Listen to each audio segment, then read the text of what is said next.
오늘의 사연 시작하겠습니다. 안녕하세요. 결혼 2년 차의 30대 초반 남자입니다. 얼마 전 이사 온 여자 때문에 아주 미칠 지경입니다. 제가 잠깐 제정신 못 차렸던 것도 이유 중 하나이긴 하지만 날이 갈수록 제 사정이라고는 단 하나도 봐주지 않고 선을 넘나드는 그 여자 때문에 하루하루 아슬아슬하게 외줄타기를 하고 있는 것 같네요. 어디서부터 단추가 잘못 끼워진 걸까요? 탓을 하고 싶지는 않지만 멀쩡한 아파트 내버려두고 신혼집으로 신축 빌라에 들어가게 되면서부터인 것 같습니다. 결혼 당시에 돈이 여의치 않아서 이리저리 백방으로 집을 알아봤는데 저는 나름 회사에서 가까운 위치에 있는 구축 아파트로 신혼집을 차리면 어떤가 하는 생각이었습니다. 이유야 다들 똑같겠지만 출퇴근으로 버리는 시간이 세상에서 제일 아깝다고 생각하거든요. 그런데 아내는 이런 오래된 집에서 사람이 어떻게 살겠냐고, 복도식 아파트는 못 사는 사람들만 살지 않냐 하면서 집들이 날 어디 쪽팔려서 자기 친구들이나 부르겠냐고 대놓고 거부감을 드러내더라고요. 제가 우리 형편에 지금 이 집 말고는 더 좋은 선택지가 없을 것 같다고 몇 번을 설득했건만 제 아내는 별 이유 같지도 않은 이유를 대가며 이 집만큼은 살고 싶지 않다고 말해왔습니다. 자기가 알아보니 이런 오래된 아파트는 바퀴벌레도 많이 나온다 하더라. 복도식 아파트는 복도만큼 전용 면적이 적기 때문에 집도 비좁고 그래서 나중에 되팔 때도 제값 받지 못한다더라 하면서 어떻게든 이 집에서 살지 말아야 할 이유를 제게 어필하는 것처럼 느껴졌어요. 아무튼 그래서 결국 아내의 맹렬한 반대에 힘입어 다른 집을 구하러 다녀야 했습니다. 그래도 명색이 아파트인데 우리 형편에 갈 수 있던 유일한 아파트를 거부했으니 발품 팔아가며 서울에서 찾아봤자 헛수고였습니다. 그래서 눈을 돌린 게 경기도 쪽 신도시예요. 그쪽은 아무래도 신축 아파트가 많으니 같은 값이라면 그래도 제가 봐놓았던 아파트보다 좋은 집을 구할 거라는 생각이 들었습니다. 그런데 그쪽 집값도 서울과 비교해봐도 만만치 않다는 걸 깨달았어요. 신도시라고 오히려 서울보다 인프라도 잘 되어 있고 하다 보니 비싼 집은 정말 서울에 있는 아파트 뺨치는 가격이었습니다. 결국 거기서도 구축 아파트를 둘러보게 되더군요. 그러다 찾은 게 신축 빌라입니다. 신축 빌라는 서울에도 찾으면 얼마든지 찾을 수 있었지만 평수며 여러 가지 면에서 경기권과 비교할 게 못 되더라고요. 거기에 내부 인테리어는 또 얼마나 잘 해놨는지 조명이며 여러 가지가 와이프의 마음을 홀리기엔 충분했습니다. 아내는 그렇게 새로 지은 신축 빌라에 꽂혀서 제가 원하지 않아도 결국 그 집에 신혼살림을 차리게 되었습니다. 새로 지하철이 개통되면서 대중교통편도 나쁘지 않고 위치도 굉장히 좋았습니다. 주변에도 커다란 마트가 2개나 있고 아파트 단지 주변 상권도 없는 것 빼고 다 있다고 봐도 될 정도로 여러 가지가 들어와 있었어요. 저도 더 이상 와이프 짜증을 들어주고 싶지도 않아서 모시기는 척 그 집에 살기로 정했습니다. 그 빌라는 신축인데 구조가 굉장히 특이했습니다. 1층은 전부 터놓아서 주차장으로 되어 있는 요즘 자주 보이는 건물이었고 비밀번호를 입력해야 들어갈 수 있는 현관을 지나 계단을 중심으로 한쪽은 방 3개짜리 집이었고 반대편은 방을 2개를 따로 빼서 원룸식으로 2가구가 입주할 수 있게 만들어 놓았어요.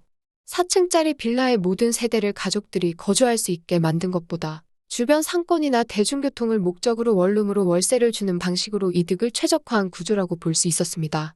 그리고 저희가 그 빌라에 신혼살림을 차리고 1년 뒤에 문제의 그녀가 이사를 오게 되었습니다. 주말에 딱히 할 일이 없어서 집에서 저는 핸드폰 게임을 하면서 빈둥거리고 있었고 아내도 거실에 나가서 밀렸던 드라마를 몰아서 시청하고 있었습니다. 이윽고 초인종 소리가 들렸는데 아내는 올 사람이 없다며 거들떠도 안 보더라고요. 그래서 하는 수 없이 제가 나갔습니다. 문을 여니 그녀가 서 있었습니다. 이번에 새로 이사 왔다고 하면서 앞으로 잘 부탁한다고 이사 선물을 돌리고 있더라고요. 요즘같이 가족도 남처럼 지내는 세상에 이사 왔다고 선물을 돌린다는 게 참 신기했어요. 무엇보다 제 시선을 사로잡은 건 그녀의 아름다운 미모였습니다. 긴 생머리에 새하얀 피부를 가진 그녀는 딱 봐도 20대 후반 정도로 보였습니다. 여자 목소리가 들리니 드라마를 보고 있던 아내도 뒤따라 누군가 하고 현관문으로 나오더라고요. 그녀는 다시 한번 이번에 이사 왔다고 자기소개를 시작하는데 와이프가 일 없다는 듯이 그녀 손에 들려있던 이사 선물만 휙 받고는 문을 닫아버렸어요. 그녀가 준비한 이사 선물은 와인이었습니다. 비싼 건 아니고 마트에서 흔하게 볼 수 있는 보급형 와인이요. 그래도 이사 왔다고 그렇게 신경 써준 게 참 고마울 따름인데 아내는 궁시렁대면서 언제 봤다고 그녀의 흉을 보더라고요. 요즘 누가 이런 싸구려 와인을 마신다니 어쩐다니 하면서 그 여자 얼굴 봤냐고. 저런 얼굴은 강남역 근처에 가면 지나가는 여자 5명 중에 1명이 딱 저 얼굴이라고. 완전 성형으로 범벅을 해놓은 얼굴이라고 하더라고요. 그 말의 톤은 달지 않았지만 그녀가 어떤 사람인지도 모르는데 저렇게 적개심을 가지고 안 보는 데서 욕까지 할 필요가 있나 싶었습니다. 제 와이프는 전업주부였고 당시에 저만 일을 하고 있었습니다. 하루는 평소보다 일찍 퇴근을 하게 돼서 집에 돌아왔는데 식탁에 찻잔이 2개가 놓여 있더라고요. 아내한테 누가 왔다 갔냐고 물어봤는데 저보고 관심 끄라는 듯이 대답했습니다. 조금 기분이 나빴지만 그냥 누가 왔다 갔나 보구나 싶었는데 얼마 안 있어서 또 초인종이 울리더라고요. 그녀였습니다. 자기가 핸드폰을 두고 갔다 하여 다시 왔다고 하더라고요. 아내와 낮 동안 시간을 보낸 건 그녀였습니다. 그렇게 욕을 하더니 웬일로 집까지 초대해서 놀았냐고 물어보니 그 여자를 장 보러 나갔다가 마트에서 만났는데 그녀도 낮 동안은 집에 있고 밤에 출근을 한다고 하더라고요. 그런데 마트에서 잠깐 대화를 나눠보니 죽이 잘 맞는 것 같아서 심심하던 차에 집에 초대해서 잠깐 시간 좀 보냈다고 합니다. 그날을 기점으로 저는 이사 온 첫날에 보고 한 번도 스쳐간 적도 없는 그녀를 자주 마주치게 되었습니다. 그녀는 특이하게 독일제 외제차를 끌고 있었는데 제가 퇴근하고 들어오는 시간에 그녀는 출근을 하는지 한껏 차려입어서 빌라 밖을 나오더라고요. 그녀의 출근 시간과 저의 퇴근 시간이 겹치는 거였습니다. 출근할 때의 그녀는 정말 아름다웠습니다. 길다란 코트로 몸을 덮었지만 그녀의 가녀리고 아름다운 모습은 코트로 가려지지 않았어요. 이사 선물을 줄 때의 얼굴은 온데간데 없고 화려하게 화장까지 한 그녀는 정말 길에서 만났다면 눈이 돌아갈 정도로 아름다웠습니다. 그때부터였던 것 같습니다. 저도 모르게 퇴근하고 주차를 했을 때 주차장에 아직 그녀의 차가 주차되어 있으면 차에서 나가지 않고 그녀가 빌라 현관문을 나올 때까지 기다렸습니다. 그녀가 나오는 모습을 보면 저는 방금 막 퇴근한 것 마냥 연기하면서 그녀와 인사를 주고받고 한마디씩 안부를 묻는 게 삶의 낙이었어요. 평소보다 퇴근 시간이 10분에서 20분 정도 늦어도 아내는 관심이 없던 건지 모르겠지만 제가 평소보다 늦었다는 것도 눈치를 채지 못하는 것 같았습니다. 그렇게 빌라 주차장에서 그녀와 친분을 다지며 보내던 하루였어요. 평소랑 똑같이 차에 앉아서 그녀를 기다리고 있었는데 아내한테 전화가 오더라고요. 제가 무슨 잘못을 한 것도 아닌데 뭔가를 들켰다는 느낌이 들어 긴장을 했습니다. 아내는 지금 친정에 가 있는데 친구랑 만났다가 친정에서 자고 들어갈 거라서 오늘은 집에 들어오지 않는다고 했습니다. 밥은 사 먹든 굶든 알아서 하라고 전화를 준 거였어요. 아내와 통화를 끝내고 전화기를 주머니에 집어넣으려는데 정말 깜짝 놀라서 간이 떨어질 뻔했습니다.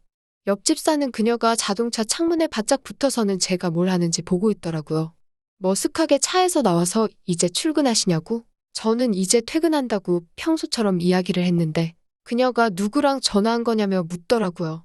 그래서 아내한테 전화가 와서 받았다고 하니 그녀가 먼저 저에게 언니가 오늘 집에 안 들어온다죠? 하면서 제 아내가 집을 비운다는 사실을 미리 알고 있었다는 듯이 말을 하더군요.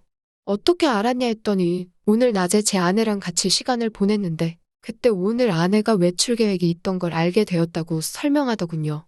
그래서 그렇다고 밥 알아서 챙겨 먹으라고 전화를 했다 하니 그녀가 갑자기 오늘은 왠지 출근을 하기가 싫다면서 저녁 혼자 먹어야 되면 같이 밥 먹지 않겠냐고 저에게 먼저 물어봤습니다. 그래서 그럼 근처에서 간단하게 같이 식사나 하지 않겠냐 하니 자기는 김치볶음밥을 잘 만드는 남자가 좋다면서 제가 해주는 밥을 먹고 싶다고 하더라고요. 그렇게 그녀가 아내가 없는 저희 집에 저와 함께 들어왔습니다. 밥만 먹고 간다는 그녀는 얼마 전에 좋은 와인이 들어왔다면서 식사 후에 같이 술 한잔 하지 않겠냐고 물어보더라고요. 침이 꿀꺽 넘어갔습니다. 아내와 결혼한 이후로 다른 여자와는 술은커녕 물 한 모금도 같이 나눠본 적이 없는데 그렇게 적극적으로 나오는 그녀를 떨쳐내지 못하고 그녀와 함께 술을 마셨습니다. 그렇게 그녀는 새벽이 다 돼서야 도망치듯 자기의 원룸으로 돌아갔고 제 아내는 아침이 돼서야 집에 돌아왔습니다. 저는 그 전날 제게 일어났던 일이 꿈만 같다는 생각을 했는데 꿈이 아니란 걸 금방 깨닫게 해줬습니다. 그녀가 화장실에 일부러 그녀의 립스틱을 두고 갔더군요. 저는 등줄기에 식은땀이 날 정도였는데 아내는 대수롭지 않게 어제 립스틱을 두고 간 거 아니냐고 그녀에게 전화를 해서 말해주더라고요. 그녀는 저와는 아무 일도 없었던 것처럼 익숙하게 집으로 들어와 내 정신 좀 봐 하면서 립스틱을 받아갔어요. 그러면서도 몰래 한쪽 눈을 제게 찡긋하면서 아내 모르게 신호를 보내는데 정말 그 순간순간이 좌불안석이었습니다. 그리고 그날부터였을까요? 그녀는 어떻게 제 아내의 스케줄을 정확하게 파악해서는 아내가 집을 비우거나 자리에 없는 날만 골라서 저 혼자 있는 집을 자유롭게 들락날락거렸습니다. 일부러 그런 날마다 자신의 흔적들을 하나씩 남겨두고 가더라고요. 마치 그 상황을 즐기는 것처럼요. 얼마 전에는 제 베개 밑에다가 그녀가 입고 있던 걸 숨겨두고 갔습니다. 제가 발견했기에 망정이지. 그걸 아내가 찾기라도 하는 날에는 정말 무슨 일이 일어날지 안 봐도 뻔한 일이었습니다. 이대로는 제가 제명에 살지 못할 거라는 생각에 그녀를 몰래 불러내서 이런 장난은 이제 그만 쳐달라고 했습니다. 하나도 재미없고 오히려 두렵다고요. 그녀는 당당하게 말하더군요. 그 정도 각오도 없이 자기와 시간을 보낼 생각을 한 거냐고. 앞으로 더 재밌어질 거라고요.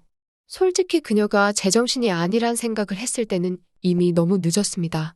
왠지 모르겠지만 안 된다는 걸 알면서도 그녀가 찾아오는 걸 거절할 수 없었거든요. 이미 그녀는 어떻게 알았는지 저희 집 비밀번호까지 알아서 자연스럽게 문을 열고 들어옵니다. 이미 아내의 신뢰를 100% 얻은 그녀였기에 비상시의 상황에 대비해 아내가 현관 비밀번호까지 알려줬다고 합니다. 전에는 아내가 집에 있는데도 문을 열고 들어오더군요. 아내가 웬일이냐고 묻는 말에 언니, 형부 좀 빌려줘. 하고는 자동차 시동이 안 걸린다고 저를 불러내더군요. 내려가니 시동은 문제없이 걸렸고 차 안에서 아내 모르게 저와 장난을 치고 싶어서 그랬답니다. 차가 방전돼서 점프해주고 왔다는 변명으로 20분이 지나서야 집에 돌아왔는데 아내는 아직도 한치의 의심도 하고 있지 않네요. 저는 이제 그만하고 싶은데 그녀는 이 상황을 즐기는 것처럼 매일같이 저를 찾아옵니다. 저는 알면서도 역시 거절하지 못하고 있고요. 하지만 매일같이 심해지는 그녀의 요구와 매일같이 그게 엄청 재미라도 있는 것 마냥 누가 보면 충분히 들킬 만한 증거들을 일부러 집에다가 저렇게 두고 간 지도 오래입니다. 점점 과감해지는 그녀의 수법이 마치 작정한 것처럼 보이는데요.